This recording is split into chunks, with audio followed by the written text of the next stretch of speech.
There is a specific kind of silence that falls over a house when someone is missing. It isn't just quiet. It is heavy. It presses against the walls, filling the empty spaces where laughter, footsteps, and life used to be. At 6:15 a.m. on a rain-soaked Tuesday in Pine Valley, Washington, 32-year-old Mark Ellison woke up to that exact silence. He rolled over in bed. The sheets beside him were perfectly smooth. His wife, Eleanor, a pediatric nurse who worked the night shift, was not there. Mark wasn't immediately panicked. Sometimes the hospital was short-staffed. Sometimes she picked up an extra hour. He walked down the hallway, the floorboards creaking under his weight. He checked their 4-year-old daughter's room. Little Maya was fast asleep, clutching her favorite stuffed bear. Mark walked into the kitchen and put on a pot of coffee. He picked up his phone to text his wife. But as he stood by the window, watching the Washington rain fall onto the driveway, his heart seemed to stop in his chest. Eleanor's car was parked outside. The driver's side door was wide open. The dome light was flickering in the dim morning air. And resting on the wet asphalt, just inches from the front tire, was Eleanor's blue nursing badge. Mark ran out into the freezing rain in his bare feet. He called her name into the trees, but the only thing that answered him was the wind. Eleanor Ellison, a woman whose entire life was dedicated to caring for others, had vanished into the silence of the pines. Chapter 1. The Heart of the Hospital. Before the yellow police tape surrounded her home, before her face was plastered on hundreds of missing person flyers, Eleanor Ellison was simply a mother, a wife, and a lifeline. Eleanor was a pediatric oncology nurse at Pine Valley Memorial Hospital. It is a profession that requires an impossible balance of clinical brilliance and unending empathy. Her colleagues described her as the emotional anchor of the ward. When parents received the worst news of their lives, Eleanor was the one who sat with them. She held their hands. She wept with them. She carried their grief so they wouldn't have to carry it alone. But carrying that much sorrow takes a toll. Friends noticed that in the months leading up to her disappearance, Eleanor had become profoundly exhausted. It wasn't just physical fatigue. It was a deep, spiritual weariness. She had started losing weight. She was having trouble sleeping. Mark, her husband, told detectives that she would often sit on the back porch at 2 a.m, just staring into the dark woods that bordered their property. Despite her exhaustion, Eleanor's devotion to her daughter Maya was absolute. Every morning, no matter how grueling her night shift had been, Eleanor would make Maya pancakes shaped like animals. She never missed a morning. Never. On the night of October 8th, Eleanor kissed Maya on the forehead at 6:30 p.m. She told Mark she loved him, grabbed her blue nursing badge, and drove to the hospital for her 7 p.m. shift. Security cameras captured her walking through the sliding glass doors at exactly 6:52 p.m. She smiled at the security guard. She bought a black coffee from the cafeteria. She looked completely, entirely normal. But 12 hours later, she would be gone. Chapter 2. The Open Door. When Mark Ellison dialed 911 on the morning of October 9th, the panic in his voice was visceral. The dispatcher could hear him hyperventilating. He was standing in the pouring rain, holding his wife's soaked ID badge, begging for someone to help him. The Pine Valley Police Department arrived within 10 minutes. The scene they found was deeply unsettling. Eleanor's car, a silver Subaru Outback, was parked perfectly in the driveway. The keys were still in the ignition. Her purse, containing her wallet, cash, and credit cards, was sitting on the passenger seat. Her cell phone was resting in the cup holder. People who run away take their money. They take their phones. They close their car doors. The open driver's side door suggested a violent interruption. Something, or someone had stopped Eleanor the exact moment she arrived home from her 12-hour shift. Investigators immediately established a perimeter. They brought in search dogs. The dogs caught Eleanor's scent near the car door, tracked it down the length of the driveway, and then lost it abruptly at the edge of the paved road. The scent didn't fade into the woods, it vanished. This told investigators one terrifying fact: Eleanor had likely been placed into another vehicle. Inside the house, detectives found Mark sitting on the couch, shaking uncontrollably. He was holding a small pink blanket, terrified that his 4-year-old daughter was going to wake up and ask for a mother he couldn't produce. The detectives felt a deep, profound wave of sympathy for the man. But empathy does not solve crimes. In cases of missing wives, statistics dictate that investigators must look at the husband first. Chapter 3. The Suspicion of Grief. Grief is an ugly, unpredictable thing. It doesn't always look like it does in the movies. Some people cry, some people scream, and some people shut down entirely. In the 48 hours following Eleanor's disappearance, Mark Ellison became a primary person of interest.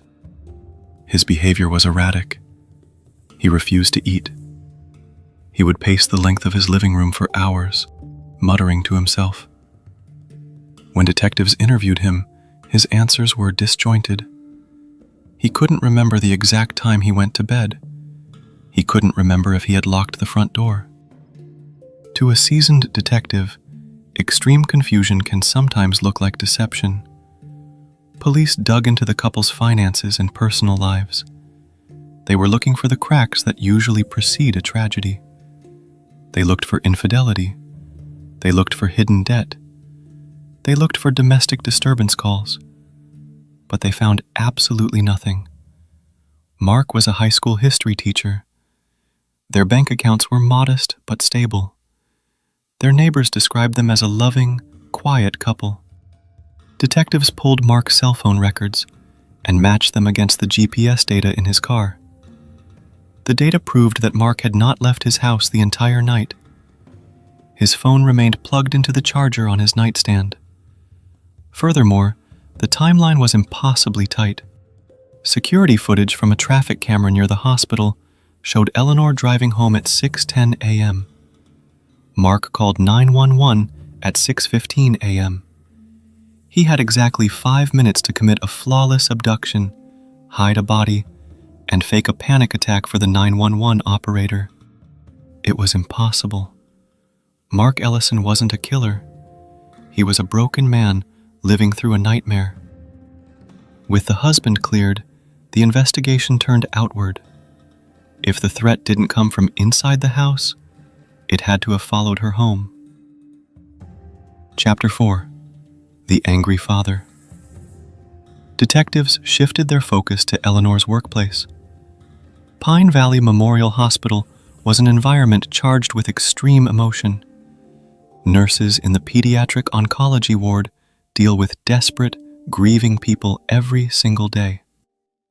Investigators interviewed Eleanor's supervisor, a stern but compassionate woman named Helen. Helen was devastated by the disappearance, but she provided a massive lead.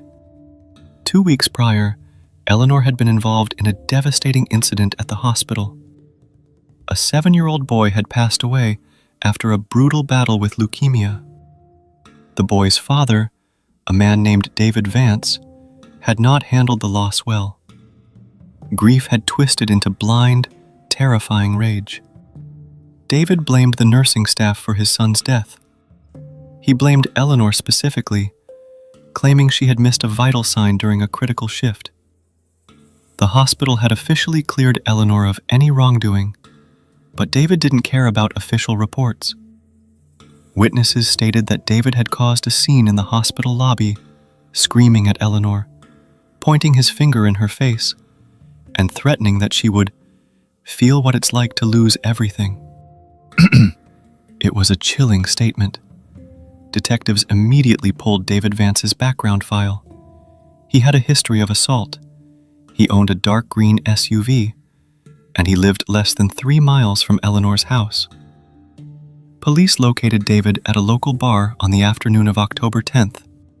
He was drunk, disheveled, and deeply depressed. When they brought him into the interrogation room, the atmosphere was suffocating. Detectives pushed him hard. They asked him where he was on the morning of October 9th. They asked him about his threats. They asked him if he had followed Eleanor home to exact revenge for his son. David Vance put his head in his hands and began to sob. It wasn't a calculated, manipulative cry. It was the raw, guttural sound of a man who had nothing left to lose. He admitted that he blamed Eleanor. He admitted that he hated her in that moment of blind grief. "But I didn't hurt her," David whispered, his voice cracking. "I wouldn't take a mother away from her child. I know exactly what that feels like. I wouldn't wish this hell on anyone." David provided an alibi. He had been attending a court-mandated grief counseling session on the morning Eleanor vanished. The counselor and 4 other attendees confirmed he was sitting in a circle of folding chairs, weeping over his son, at the exact moment Eleanor's car door was left open in her driveway. David Vance was a false lead. He was just another victim of the tragedy that surrounded the hospital. Chapter 5. The Digital Shadow. With the 2 most obvious suspects cleared, the investigation stalled. Days turned into weeks. The search parties slowly disbanded. The flyers on the telephone poles began to fade in the Washington rain. But investigators refused to let the case go cold. If human behavior couldn't provide the answer, they had to rely on digital forensics. Detectives went back to the evidence left in Eleanor's car, specifically her cell phone. They had already searched her texts, her emails, and her call logs. They found nothing but ordinary conversations with Mark, her mother, and her coworkers. But a cybercrime analyst decided to dig deeper into the phone's cache memory, the hidden data that a user rarely sees. The analyst found a fragment of an uninstalled application. It was a secure, encrypted messaging app. Eleanor had deleted the app from her phone just 2 days before she disappeared. Using a federal subpoena, investigators accessed the app's server logs. They couldn't read the messages, the encryption was too strong, but they could see the metadata. They could see who Eleanor was talking to and when. Over the last 3 months, Eleanor had exchanged over 400 messages with a single, untraceable prepaid phone number, a burner phone. The communication pattern was incredibly specific. The messages were only sent between 2 a.m. and 4 a.m. during Eleanor's hospital shifts, and the frequency of the messages had escalated dramatically in the week before she vanished. On her final night, just hours before she disappeared, she sent one final message to the burner phone at 3:15 a.m. The image of Eleanor as the perfect, transparent wife and mother began to fracture. She was keeping a massive secret, but she wasn't having an affair. The timing and location of the messages pointed towards something related to the hospital itself. Chapter 6. The Pharmacy Audit. To understand what Eleanor was doing at 3 a.m., detectives subpoenaed the hospital's internal security logs. They tracked her electronic badge swipes for the entire month of September. Nurses swiped their badges hundreds of times a night to access different wards, supply closets, and patient rooms. But the data analysts noticed a glaring anomaly. Every Tuesday and Thursday night, around 3 a.m., Eleanor's badge was used to access the long-term pharmaceutical storage room in the hospital's basement.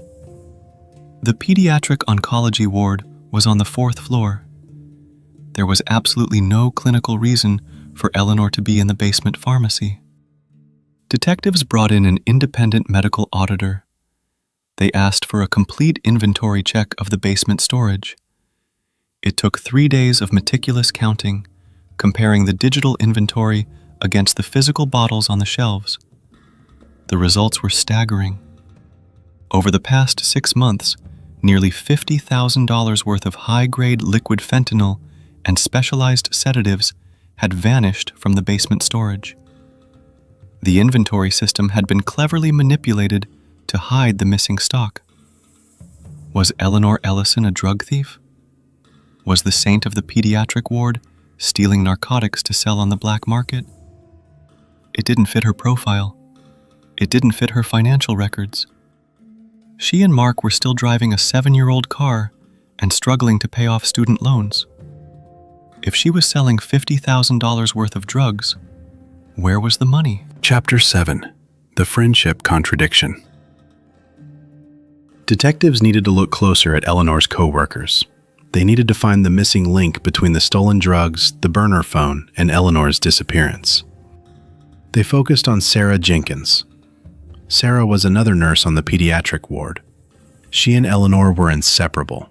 They took their breaks together, they covered each other's shifts. Sarah was the godmother to Eleanor's daughter, Maya. When Eleanor vanished, Sarah had been the most vocal advocate for finding her. She organized candlelight vigils, she printed the flyers, she gave tearful interviews to the local news stations, begging for her best friend's return.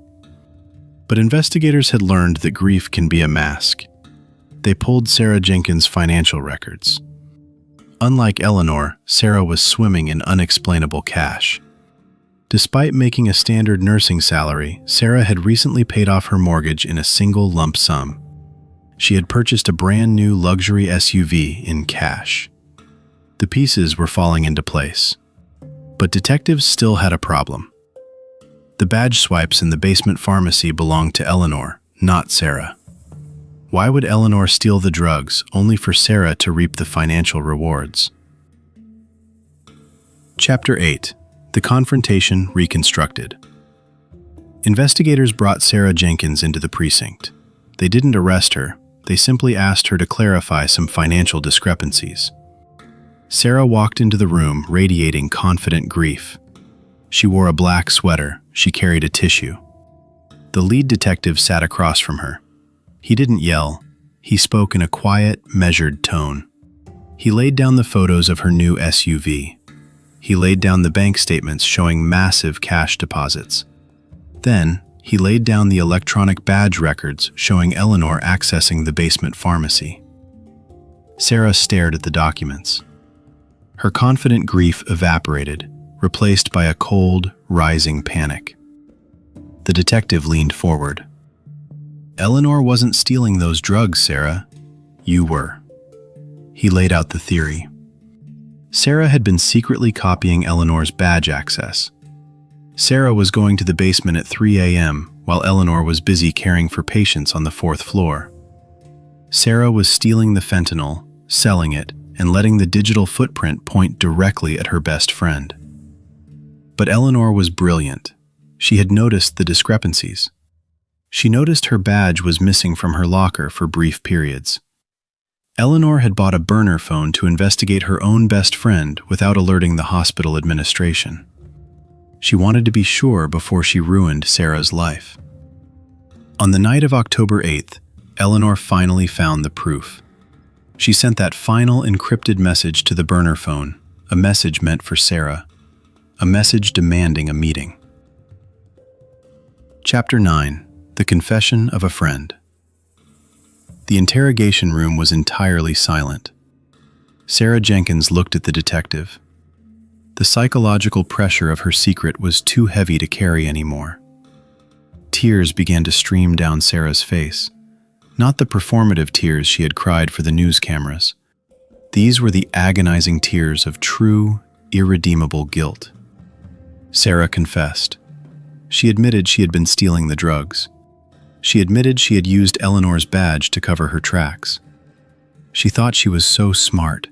She thought she could get away with it. But on the morning of October 9th, Eleanor had waited for Sarah in the hospital parking lot after their shift ended. Eleanor was devastated. She couldn't believe her best friend, the godmother to her child, would frame her for a federal crime. Eleanor told Sarah she was going straight to the police. Sarah panicked. She begged Eleanor to reconsider. She followed Eleanor all the way to her house. As Eleanor parked in her driveway and opened her car door, Sarah approached her in the pouring rain. Sarah pleaded with her one last time. Eleanor refused. She turned to walk away. In a moment of blind, desperate self-preservation, Sarah grabbed a heavy steel flashlight from her own car. She struck Eleanor in the back of the head. It wasn't a calculated murder. It was a split-second reaction born of sheer terror. But the blow was instantly fatal. Sarah panicked. She dragged Eleanor's body into the trunk of her own luxury SUV. In her haste, she left Eleanor's car door open and dropped the blue nursing badge on the wet asphalt. She drove 50 miles out of town and buried her best friend in a shallow grave deep within the Washington National Forest. Then, she went home, washed the blood off her hands, and spent the next 3 weeks organizing search parties for the woman she had killed. Chapter 10. The Ripple of Tragedy. That afternoon, Sarah Jenkins led detectives deep into the dense, silent pines. The rain had stopped, but the forest floor was damp and quiet. She pointed to a small clearing beneath an ancient cedar tree. There, authorities finally brought Eleanor Ellison home. Sarah Jenkins pled guilty to second-degree murder and grand larceny. She avoided a trial to spare the family further trauma, accepting a sentence of 40 years in state prison. The resolution of the case brought justice, but it did not bring peace. Mark Ellison was left to raise a 4-year-old daughter who would only know her mother through photographs and stories. He had to explain to little Maya why her godmother was never coming back and why her mother had to leave so suddenly. The pediatric oncology ward at Pine Valley Memorial Hospital erected a small bronze plaque in their break room. It was dedicated to Eleanor, a reminder of the nurse who gave everything she had to the people who needed her most. The case of Eleanor Ellison remains a haunting reminder of the complexity of human nature. It proves that betrayal often comes not from a stranger in the dark, but from the person standing right next to you in the light. And it reminds us that the deepest, most permanent silence is the one left behind by those we loved the most.